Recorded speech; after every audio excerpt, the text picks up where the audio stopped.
Hello wives, அனைவருக்கும் வணக்கம். சிம்மராசிக்காரர்களை நீங்கள் இப்படித்தான். சிம்மராசியின் அதிபதி சூரியன். அவர் கிரகநாயகன், ஆத்மகாரகன், ஒளிப்பிழம்பு, உலகத்தின் ஒளிவிளக்கு, சந்திரன் உட்பட அத்தனை கிரகங்களுக்கும் ஒளியின் வழியாக உயிரூட்டுபவர். அவரது தோற்றத்தால் உயிரினங்கள் உணர்வு பெற்று எழுகின்றன, செயல்படுகின்றன. அவர் மறையும் போது அவை அத்தனையும் உறக்கத்தில் ஆழ்ந்துவிடுகிறது. முத்தொழிலும் சூரியன் தென்படுவதால் பரம்பொருளின் மறுவடிவமாக திகழ்கிறார் என்று புராணம் கூறுகிறது. சிம்மம் இஸ்திர ராசி, செடி கொடிகளும் மரங்களும் நிறைந்த ஆரண்ய ராசி. இதன் வடிவம் சிங்கம். இது விலங்கினத்தின் அரசன்.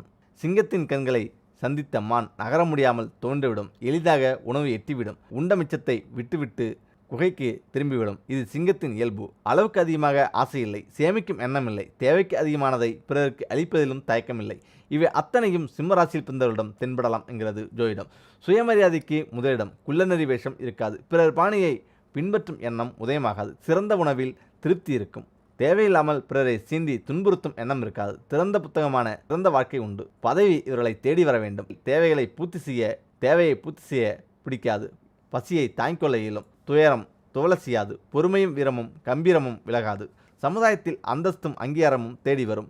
பதவி மிதப்பு பற்றாது. சூழலை புரிந்து கொண்டு நாகரிகமாக செயல்படும் பாங்குண்டு. ஆசையை நிறைவேற்ற தரம் தாழ்ந்த செயலில் இறங்க மாட்டார்கள். உயிர் பறிய நேர்ந்தாலும் மானத்தை காப்பார். விலங்கு இனங்களில் முதல்வனான சிங்கம் போன்று இந்த ராசிக்காரர்கள் மனிதரில் முதல்வனாக திகழ்வார் என்று விளக்கும் ஜோதிடம் சிம்மத்தின் இயல்புகள் அந்த ராசியில் பிறந்தவரிடம் தென்படும் என்கிறது. இவர்கள் எங்கும் எதிலும் தன்னை முன்னராகவும் சிறந்தவராகவும் காட்டிக்கொள்ள முற்படுவர். போதுமான அளவு வாழ்வை சுவைக்க இயலாமல் போனாலும் மக்கள் மனதில் இடம் பிடித்து சிரஞ்சீவியாக திகழ வாய்ப்புண்டு.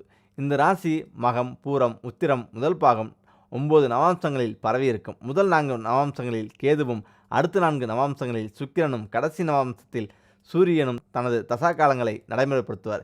இந்த மூவரும் இளமையின் மையப்பகுதி வரையிலும் ஏற்படும் பரிணாம வளர்ச்சிக்கு ஒத்துழைப்பவர். 3க்கும் 10க்கும் உடைய சுக்கிரன் பாரமுகமாக மாறுவதால் சிறுவயதில் சுக்கிரதசை, சுக்கிர புத்தி முடிந்தவுடன் செழிப்பான வளமான வளர்ச்சியை அளிப்பார். சூரியன் இளமையில் பெருமையும் பலத்தையும் தன்னம்பிக்கையையும் தந்து சொந்த காலில் நிற்கும் தகுதியையும் அளிப்பார். அதன் செழிப்பு முதுமையை பயனுள்ளதாக்கிவிடும். பலங்குன்றிய சுக்கிரனும் சூரியனும் இன்னல்களில் சிக்கி தவித்து வெளிவர செய்து உயர்வை எட்டி வைப்பார். சோம் சரியாய நம என்று சூரியனை வணங்க வேண்டும். 5க்குடைய குருவும் பூர்வ புண்ணியத்தை வரையறுப்பதால் வனத்துக்குரியவர். அதுபோன்று யோகக்காரனான செவ்வாயும் வாழ்க்கை வளத்தை பெருக்குவதால் வழிபட வேண்டியவர் ஆகிறார்.